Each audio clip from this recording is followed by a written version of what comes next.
dos géneros muy importantes, que son Pseudomonas, y sí le especifiqué, a ver si nos podía hablar específicamente de la especie eruginosa y del género también Vibrio.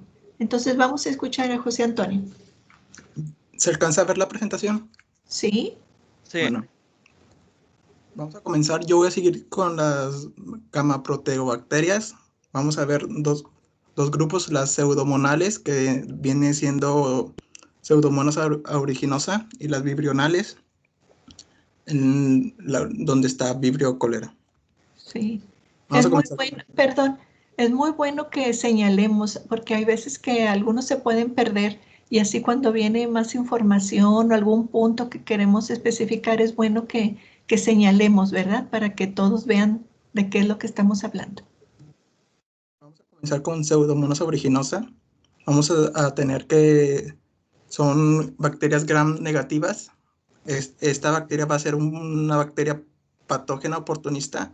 Esta bacteria va a ser nosocomial, va a estar muy presente en los hospitales. Esta bacteria va a hacer un bacilo encapsulado.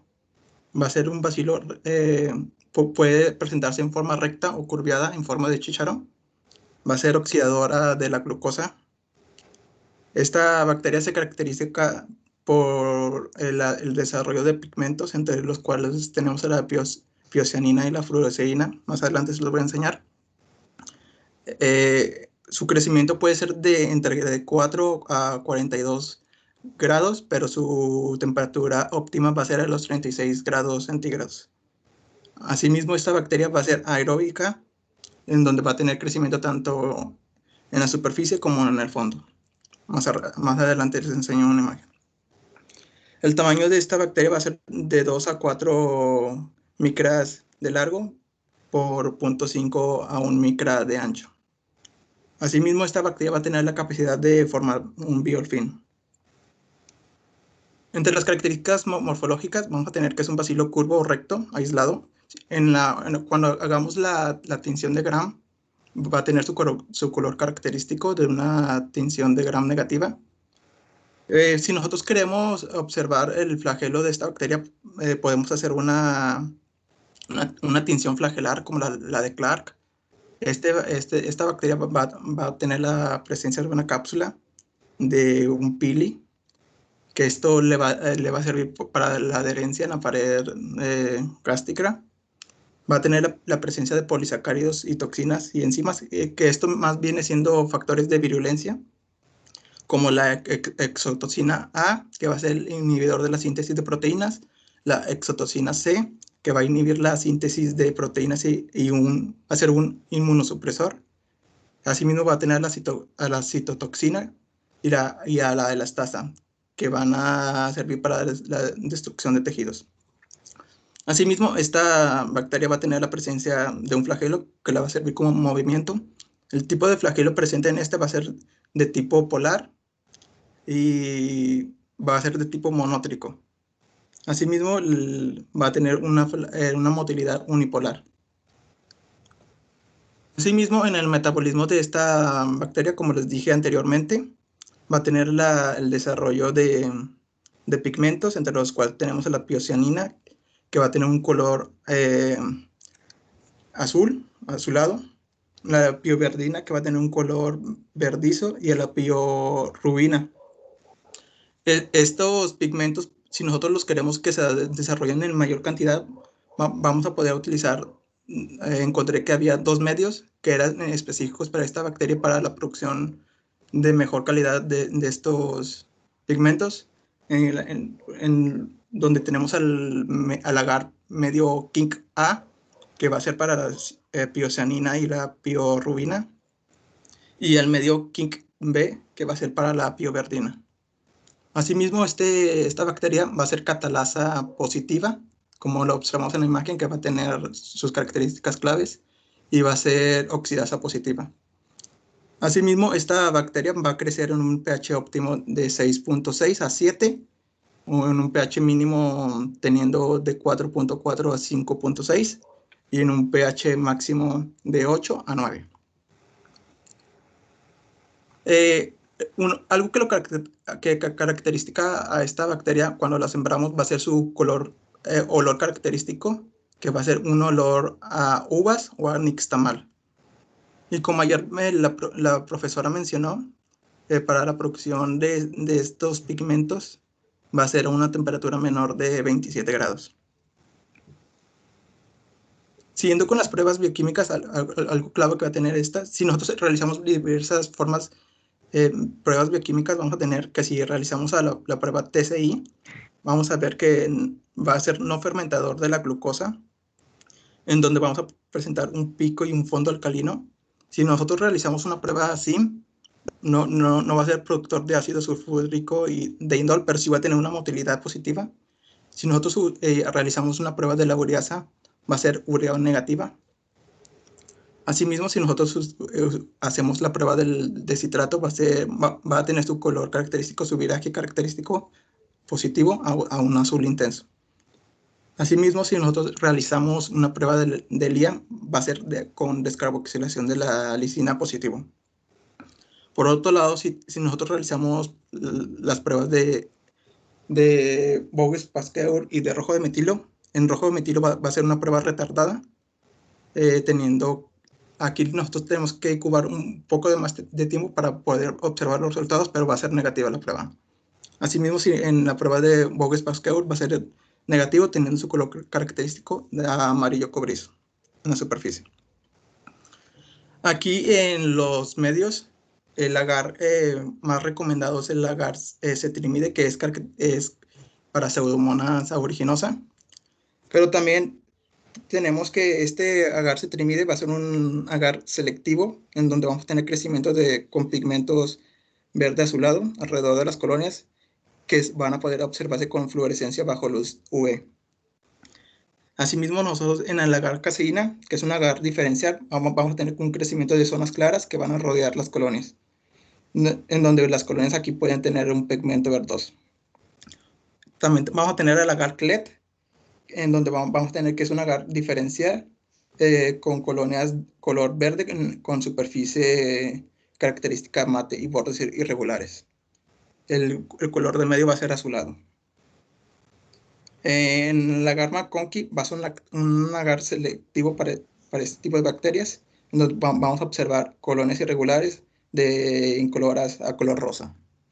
En el agar sangre vamos a tener colonias irregulares y puede presentar beta-hemólisis. Asimismo, si nosotros queremos hacer un antibiograma con esta bacteria, podemos utilizar el agar Müller-Hinton. El hábitat de esta bacteria, como ya lo dije anteriormente, es una bacteria muy comúnmente observada en hospitales. Es observada también en plantas y en animales.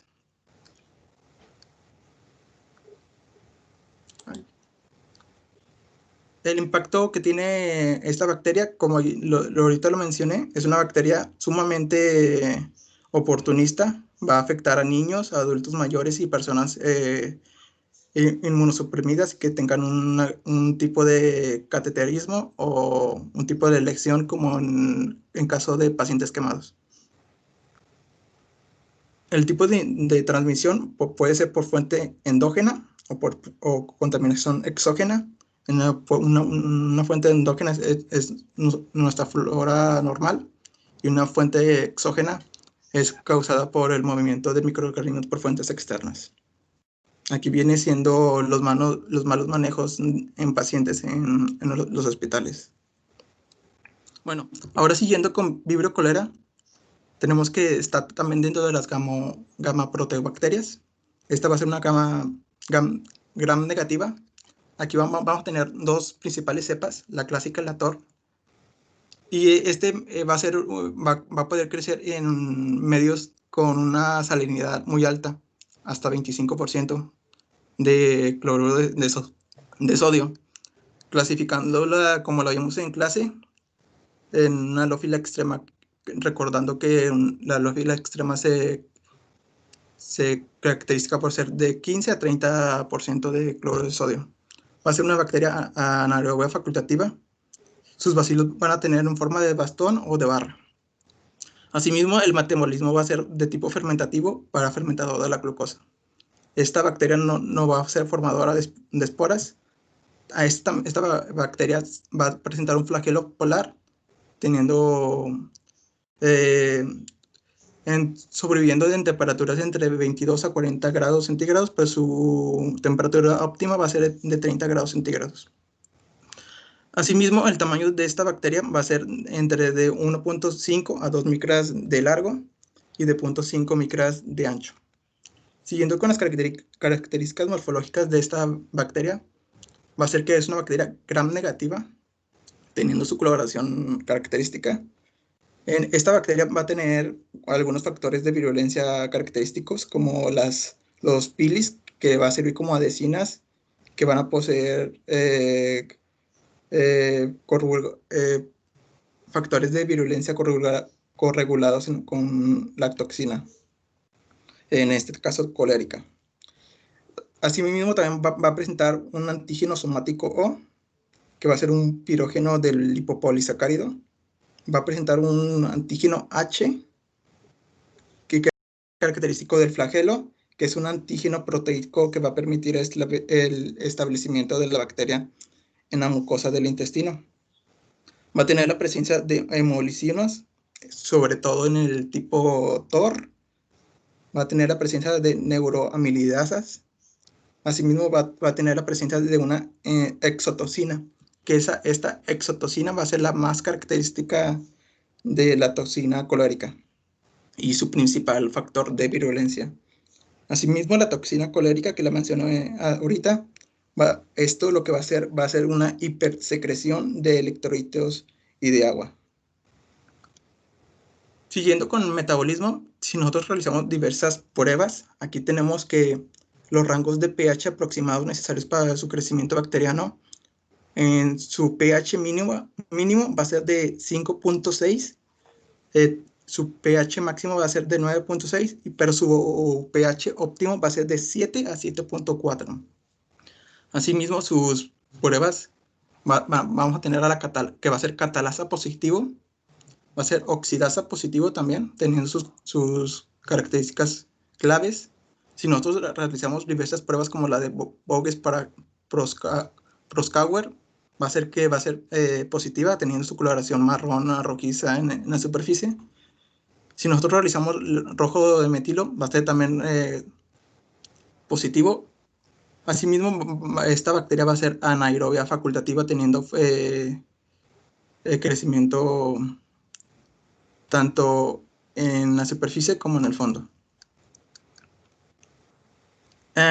Siguiendo con las pruebas, vamos a tener que si nosotros realizamos la prueba de TCI va a ser no fermentador de la lactosa o sacarosa, pero sí va a ser fermentador de la glucosa, teniendo su color clave, que va a ser un color violeta en la superficie y amarillo en el fondo.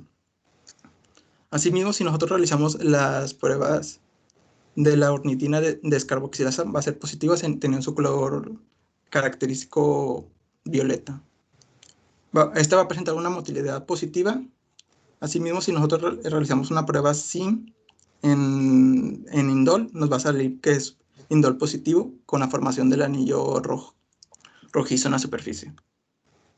Asimismo, si nosotros realizamos los medios, aquí el medio mejor para esta bacteria va a ser el agar TCBS, que es agar tiosulfato citrato bilis sacarosa, que es un agar selectivo, que va a presentar un crecimiento regular, excelente, con zonas amarillas alrededor de las colonias.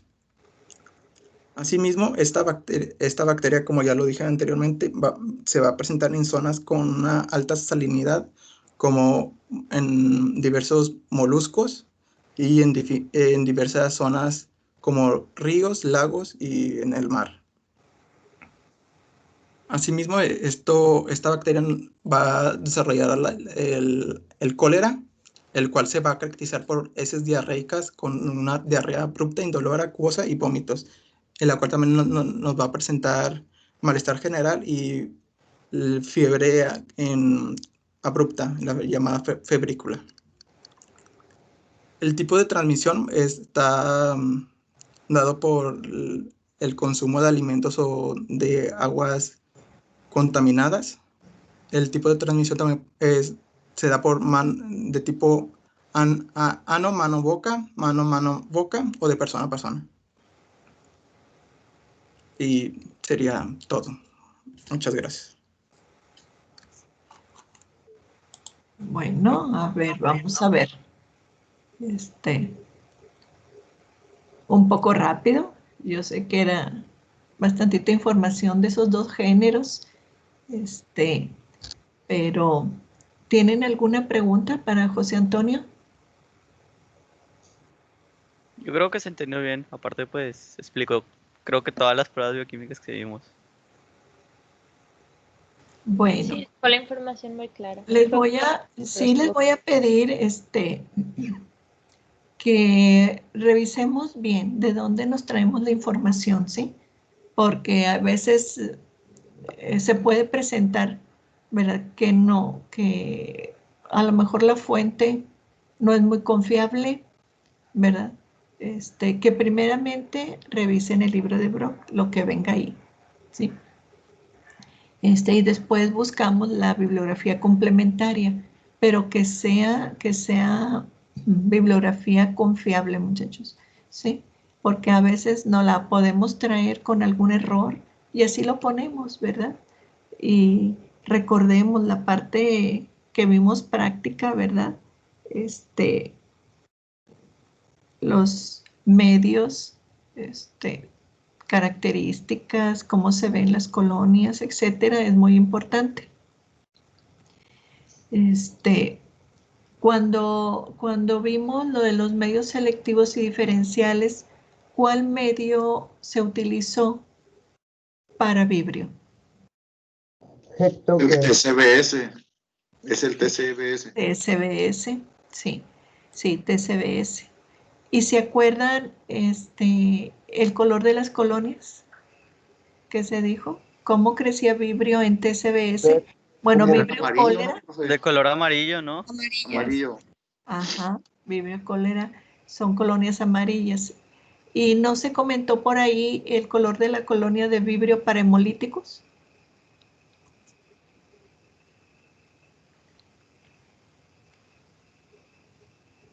No, a lo mejor no, ¿verdad? Porque a veces cuando tratamos de aislar Vibrio, lo más frecuente Es verde, ¿no? es verde, exactamente. Porque ¿Dónde la lo buscó, hemolicina, Kevin? esa forma la metahemoglobina y es de color verde la metahemoglobina. Ajá, sí. Y lo más común que aislamos cuando estamos ahí en el laboratorio es Vibrio para hemolíticos, ¿sí? Entonces, es lo que hemos podido aislar, o sea, no en las muestras que a veces ustedes llevan, no va vibrio cólera, ¿verdad? Pero es bueno saber porque a veces nos podemos confundir con algunos otros medios, etcétera.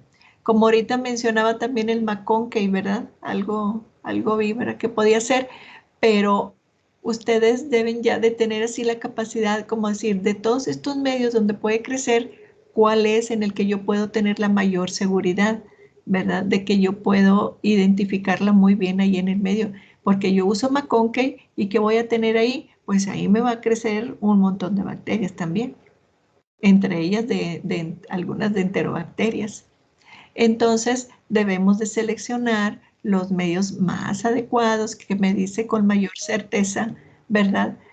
Para que ustedes tengan la seguridad de que si les crece algo ahí, con tal característica, entonces es la bacteria que buscamos, ¿verdad? Entonces, sí, por favor, sí fue información muy importante la que presentó José Antonio. Estuvo muy bien, ¿verdad? Nada más, sí debemos de hacer énfasis en las cosas más importantes del género, ¿verdad? Pseudomonas aeruginosa, muy importante también, ¿verdad? ¿Qué medio nos mencionó José Antonio para pseudomonas? El más recomendado es el cetrimide.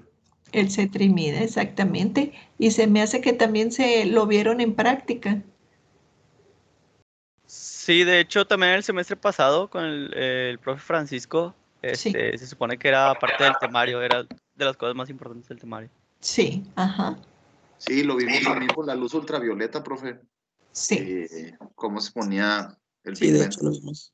Sí lo alcanzaron a ver, qué bueno, porque nosotros también en esas prácticas, o sea, si alcanzamos a, como ustedes en esa práctica llevan las muestras, a veces se llevan muy buenas muestras y si la vemos, si la aislamos, este, y con luz ultravioleta se ve, pero muy bonito el crecimiento en la placa, que no nos queda duda.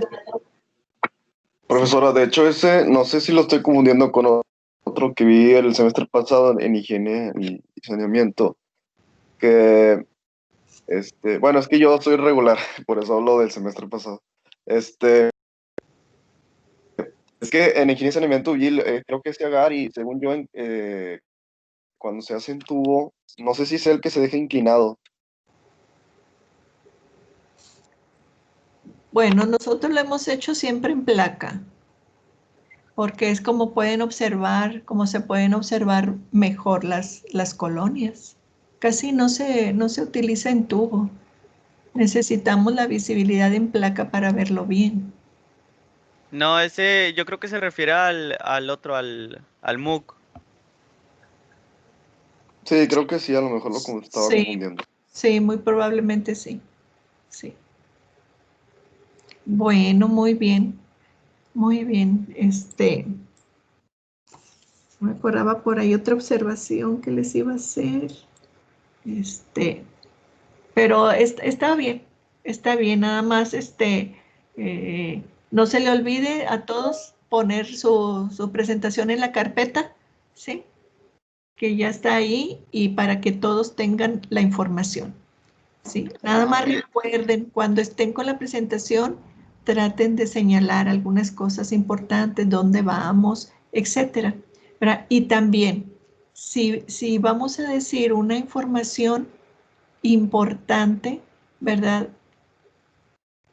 Preséntenla, represéntenla en su presentación, ¿verdad? Porque acuérdense, algunas palabras pues se nos van y de aquí que vayan a presentar ustedes para el examen, pues ya ni se van a acordar. Entonces, cualquier cosa que sea muy importante, debemos de representarla, ¿sí? Aquí en su presentación para que no batallen, ¿verdad? Y la tengan ahí presente a la hora de estudiar para su examen. Profe, Sí.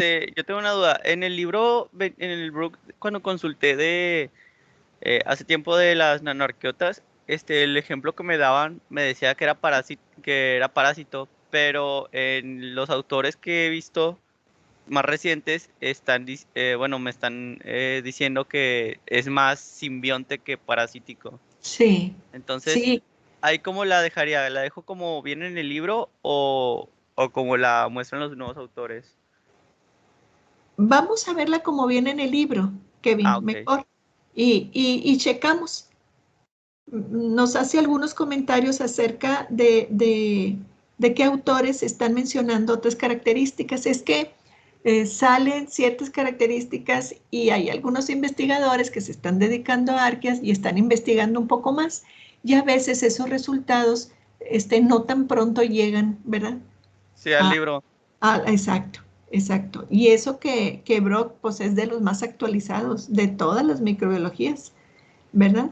Trata de actualizar, nada más que pues de repente salen algunos resultados y aún todavía no se vienen al libro. Pero los mencionamos como quiera, Kevin, ¿sí? Ah, ok. Sí, es que lo dejé como parasíticos por lo que mencionó que nos manteníamos con el libro, pero pues también tenía esa Sí, inquietud. sí, sí, sí, sí. Sí, es importante que lo mencionemos de todas formas. Bueno, muy bien. Entonces, yo tengo que Alice es la que sigue. Pues sí, yo ya estoy aquí presentando mi pantalla, no sé si me puedan confirmar que se vea. Sí, Creo ya que se ya observa. está. Sí. Perfecto. Ah, sí, sí, muy bien. Bueno, permítanme un poco. Sí, el día de hoy yo les voy a hablar de la clase Delta Protobacteria, específicamente el género de sulfovibrio. Sabemos que las Delta Protobacterias son una clase del filum Protobacteria que incluye diversas especies, como aquellas formadoras de mixosporas, como la mixobacteria, bacterias reductoras de sulfato, como de sulfovibrio o de sulfobacter, bacterias reductoras de azufre, como desulfuromonas, bacterias reductoras de hierro férrico, como Geobacter, etc. La delta protobacteria es una clase taxonómica de especies gram negativas, predominantemente aeróbicas, aunque también hay unas que son anaeróbicas, como en el caso de la desulfovibrio. Muchos géneros de esta clase son contribuyentes esenciales al ciclo del azufre, como el género en cuestión. Algunos de los de los órdenes taxonómicos pertenecientes a esta clase son los del vibrionales, desulfobacterales, desulfovibrionales, desulfurelales, mixococales, sintrofobacterales, etc. Como el más extenso y común es desulfovibrio, pues es el que les voy a comentar el día de hoy. En cuanto a la morfología de este género, tenemos una gran diversidad en las características, el aspecto de las bacterias. En general se pueden encontrar en forma de vibrio o bacilo recto o curvo, a veces sigmoideas o espiriloides, con medidas de 0.5 a 1.5 por 2.5 a 10 micrómetros. Son mótiles y algunas poseen un flagelo polar único y otras son lofótricas, que pueden tener un penacho de flagelos. La morfología está altamente influenciada por la edad y el medio ambiente, entonces las descripciones de estas se refieren a cultivos frescos primordialmente. Aquí podemos ver alguna de la diversidad que se encuentra dentro del género. Podemos ver que pueden llegar a tener un flagelo polar único, que pueden llegar a tener forma sigmoidea. Algunas de ellas pueden llegar a ser un poco más acortadas, etc. Muy bien. Ahora vamos a ver la bioquímica y fisiología. En sí, algunas especies y subespecies son moderadamente halófilas. La temperatura de crecimiento óptima es de 25 a 35 grados centígrados, por lo cual se consideran mesófilas. El límite superior normalmente es de 44 grados centígrados. Y no se han reportado especies termofílicas. En realidad se hizo un subgénero de termodesulfovibrio para aquellas que sí son termofílicas. La mayoría de las especies son organoheterótrofos y algunas son quimioterótrofos. En sí se caracterizan por oxidar los compuestos orgánicos como lactato de forma incompleta a acetato y poseer un metabolismo respiratorio con sulfato u otros componentes de azufre como aceptores terminales de electrones. Estas reducen a ácido sulfúrico. Sin embargo, a veces algunas de ellas pueden presentar metabolismo fermentativo. Las células contienen citocromos de tipo C y de tipo B. Todas ellas poseen la desulfoviridina, que les ayuda a poder reducir los compuestos sulfatados, y generalmente a hidrogenasa. En cuanto al hábitat, estas se encuentran principalmente en lugares acuíferos como agua dulce, salobre, sedimentos marinos. Se pueden encontrar en biopelículas, en suelo, lodos de aguas residuales y animales. Algunas de estas especies pertenecen a la flora intestinal del hombre y no causan no causan ninguna enfermedad en estos. Sin embargo, se han encontrado últimamente algunas especies que sí contribuyen a enfermedades ocasionadas en el hombre.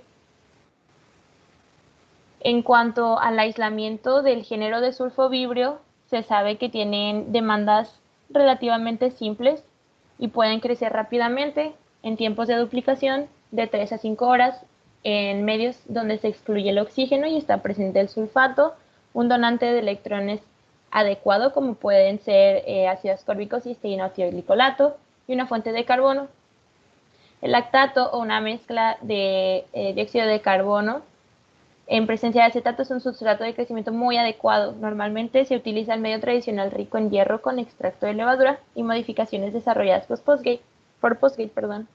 Aquí podemos observar las colonias de desulfovibrio desulfiricans sobre tripteína, soya, agar con sales. Esta es una imagen en blanco y negro, pero usualmente las colonias sí suelen observarse de una coloración como negruzca por el simple hecho de que proporcionan o pueden llegar a formar ácido sulfúrico. Para el mantenimiento de los cultivos se recomienda un medio rico en precipitado de azufre férrico. Perdón. Los cultivos se refrigeran antes o después de la fase estacionaria y las transferencias se realizan de 4 a 6 meses. En general, se pueden utilizar la liofilización en presencia de leche para la conservación del género. Aquí tenemos algunas imágenes. En la fotografía A podemos observar la tinción de Gram, donde se presenta que su característica es el Gram negativa, coloración roja o rosada. En la imagen B podemos observar la macromorfología de Enagar brucella con sangre ovina. Esto después de, aquí no se ve muy bien, está un poco borrosa la imagen porque no encontré una más grande, pero pues se observan colonias pequeñas, redondeadas, blancas, y aquí se especifica que se mantuvo en anaerobiosis a 35 grados centígrados, que es el crecimiento óptimo del género. Aquí no le pude poner el pie de foto, pero es otro tipo de medio que se utiliza para el género llamado API. En la parte izquierda podemos observar el medio sin inocular y en la parte derecha podemos observar la formación de ácido sulfúrico en el tubo, que es característico del género de sulfovibrio. La importancia del género es que se utiliza en remediación de drenaje ácido de mina, de aguas residuales, bioprecipitación de metales pesados o eliminación de gases de efecto invernadero. Esto es porque los sulfuros pueden precipitar con metales presentes en el medio y de ese modo pueden ser separados del medio líquido.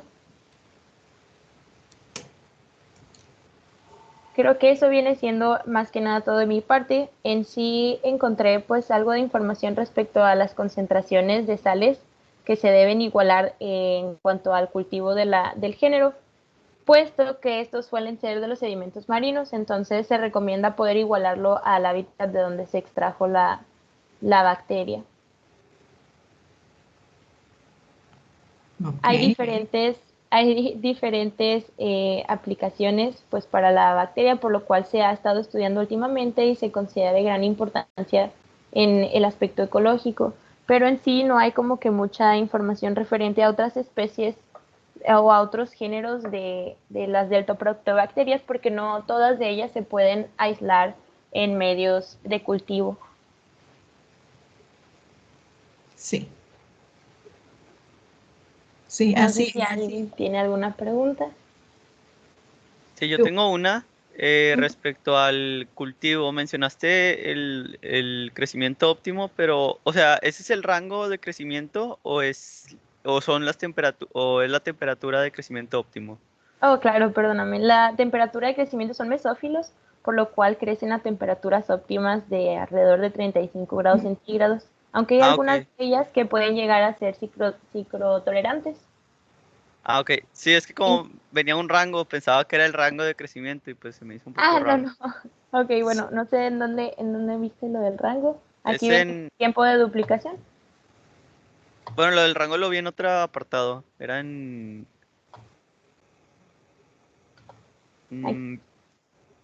Ahí. Temperatura de crecimiento óptima, sí, pues son generalmente mesófilos. En cuanto al pH, se establece que crecen mejor bajo condiciones levemente alcalinas, en un relativamente estrecho rango de pH de entre 7 y 7.8, aunque hay algunas de ellas capaces de tolerar ambientes ligeramente ácidos de pH de 4, y pues otras que también se van al otro extremo, que pueden tolerar hasta pH de 9.5. Okay. ¿Este metabolismo del azufre sirve para la biorremediación o es a lo que te referías con lo de ecológico? Sí, es correcto. Lo que mencionaba es que los sulfuros en el caso del sulfuro puede precipitar con metales presentes en el medio y por ello pueden ser separados del medio líquido. Por eso se utiliza mucho en la biorremediación. Sí, muy bien, sí, correcto.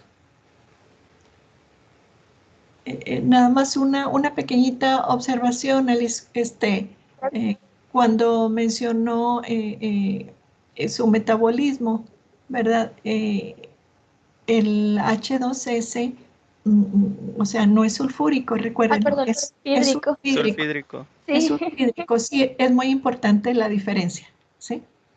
Claro, una disculpa. Sí, es sulfídrico. Muy bien toda su información, Alicia. Muy bien toda su información y muy importante. Y muy bien su infografía que hizo. Bueno, muy bien. Entonces, Gracias. si no hay más preguntas para Alicia, todavía podemos continuar. Podemos continuar con Karina Lucía. Sí, profe, déjeme, le comparto la presentación. Sí.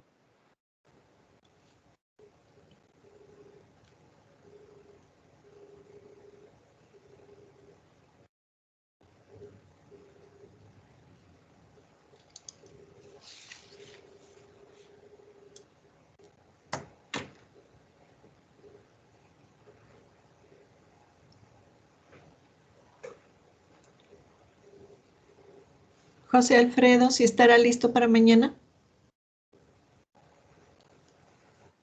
Hola, maestra, ¿qué tal? Sí, lo que pasa es que le comentaba que lo revisé ahorita antes de la clase, tuve inglés y revisé la presentación de 8-9 y pues ya nada más faltaba una cosita y cuando la voy revisando me voy dejando la sorpresa de que no se guardó lo de streptococos, que era lo que me faltaba.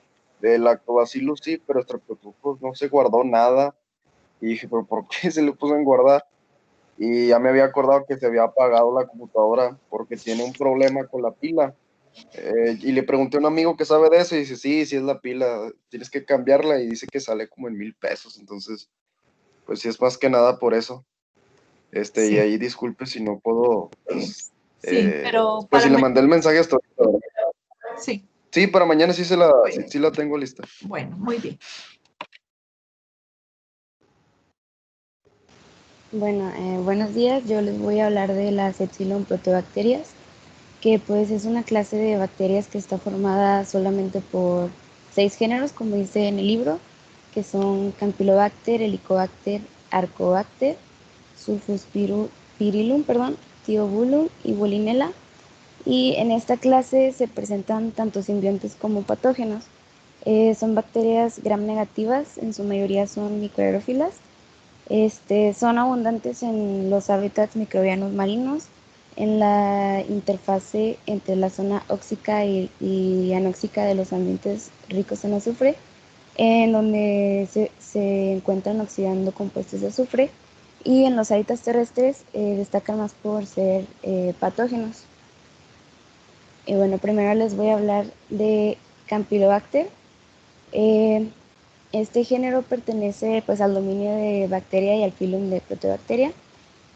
Y bueno, sus características más destacables, primero pues su forma de espirilo, que se muestra ahí en las imágenes, es móvil y está dentro del grupo de las gram negativas, y hasta ahora se han descrito 17 especies y 6 subespecies, de las cuales las que más destacan pues son las patógenas para el hombre, como Campylobacter jejuni y Campylobacter coli, y tiene un crecimiento un poco lento de mínimo 48 horas de incubación.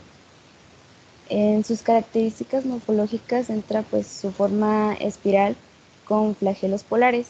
Mide aproximadamente 0.8 por 5 micrómetros.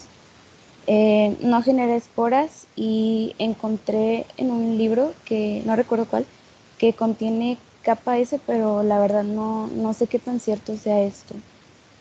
Y en su morfología colonial, pues son colonias pequeñas de más o menos 1 milímetro, son translúcidas y lisas, y ya cuando el cultivo se hace pues viejo, dejan las bacterias de tener esa morfología de espiral y adoptan una forma de coco. También se me olvidó ponerlo por ahí, pero cuando entra en contacto con sales biliares, específicamente con deoxicolato, tiene formación de pili, pero la verdad ya no encontré muy bien cuál es el mecanismo que hace que suceda esto.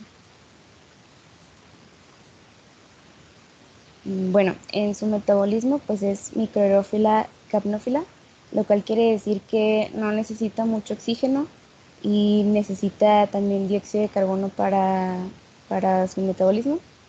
Es azacarolítica, que significa que no degrada azúcares, así que se alimenta más que nada de aminoácidos. Y pues están las diferentes pruebas bioquímicas, por ejemplo las que vimos de oxidasa, catalasa, el ácido sulfídrico y de la urea.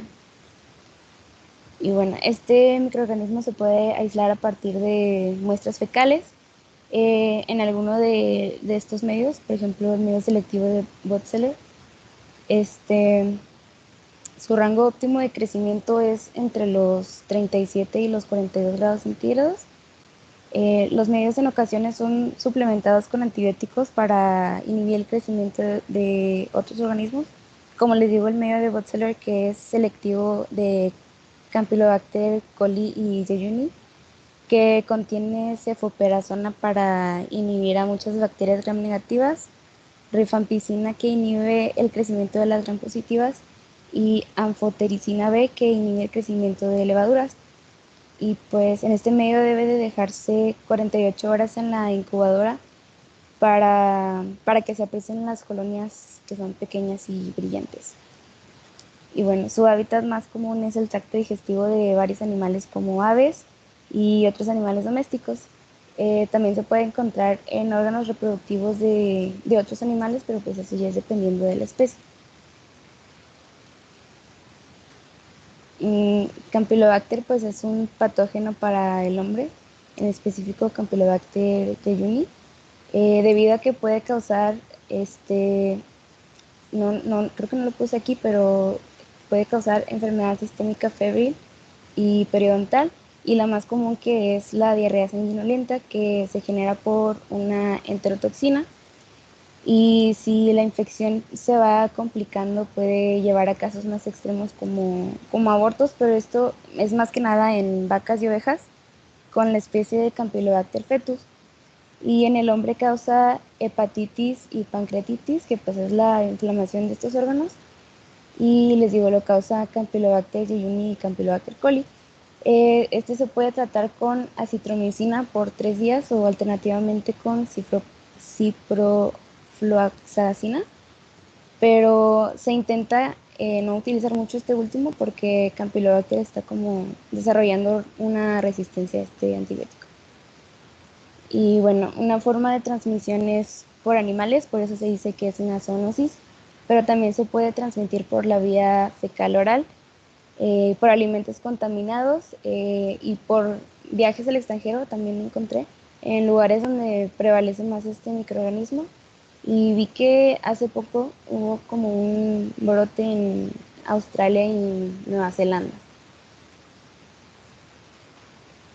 Bueno, después está el género Helicobacter, que pues comparte la mayoría de sus características generales con Campylobacter, solo que difieren en que este tiene 23 especies a comparación del otro, son más especies. Y bueno, pasando a su morfología, Helicobacter puede encontrarse de forma ligeramente curva cuando está en medios artificiales, y tiene una morfología mucho más en espiral cuando está en la mucosa del estómago. Y su movimiento lo consigue con sus flagelos polares, que pueden ser de 4 a 8, miden aproximadamente 1 por 5 micrómetros, igual no esporulan, y macroscópicamente sus colonias miden poco menos de un milímetro, o ya 1 milímetro cuando mucho, y son brillantes e incoloras. En su capacidad metabólica, la principal diferencia con el género Campylobacter es la prueba de la ureasa, que en este caso pues es positiva, que de hecho tiene una actividad de ureasa muy, muy activa porque se encuentra esa bacteria en el estómago, y pues al estar aquí tiene que producir metabolitos que le ayuden a neutralizar los ácidos que se encuentran ahí en el estómago. Este microorganismo se puede aislar a partir de mucosas gástricas y extragástricas, como puede ser la placa dental, el recto, la vejiga y el esófago. Y tiene un rango óptimo de 35 a 37 grados centígrados, y generalmente se puede cultivar en medios enriquecidos. Y pues debido a que es microaerófila, se coloca también en una jarra de anaerobiosis con con sobres que son especiales para conseguir esta atmósfera, perdón, microfila, que creo que se me olvidó mencionarlo en Campylobacter, me explico. Y su hábitat es la mucosa gástrica de los seres humanos, o ya cuando empieza a penetrar las capas de la piel, va a estar cada vez más adentro de la capa mucosa. Bueno, ya por último tenemos que también es un patógeno de importancia para el humano, ya que causa gastritis aguda y crónica, que si se complica puede llevar a la formación de úlceras. Y comúnmente se trata con 2 antibióticos a la vez, que puede ser el omeprazol y la claritromicina, y en ocasiones pues también se receta pepto-bismol para suprimir el ácido gástrico. Y sus formas de transmisión no están muy bien definidas, pero las supuestas vías son la oral-oral, el contacto con la saliva o el vómito de la persona infectada, la vía fecal oral y por alimentos y agua contaminados. Y eso sería todo. No sé si tienen alguna pregunta. Sí. Lo de la capa S, tengo entendido que sí está presente, al menos en Campylobacter fetus, de lo que mencionaste, que si no estaba segura. Nada Sí. más sé que en esa sí está presente, pero en otros no sé. Sí, es que no venía muy bien especificado y el libro era un poco viejito, entonces no sabía si estaba bien la información o no. Sí. No sé si la profe sepa de eso de la capa S, pero pues... Sí, no, porque yo también no lo había visto muy relacionado con el Helicobacter. No, con Campylobacter era Con esa. Campi, con Campi. Sí. Sí, de hecho, creo que por eso igual y no hay tanta información, porque es en fetus, y generalmente ahí mencionó que fetus no era tan importante como las otras dos. Sí, Como exacto. coli. Sí. Sí, más que nada porque es en animales que pues, no son el hombre. Sí, tengo entendido que es como un factor de virulencia la capa S. Ujú. Sí. Sí, inclusive todavía no tenemos datos de como factor de virulencia, ¿verdad? Sino nada más como en bacterias, una capa más, ¿verdad? Que protege a la célula externa. Pero como es la última capa, pues pudiera considerarse, ¿verdad? Que puede interactuar con un factor de virulencia, pero todavía no hay mucha información de eso. Sí. Bueno, muy bien.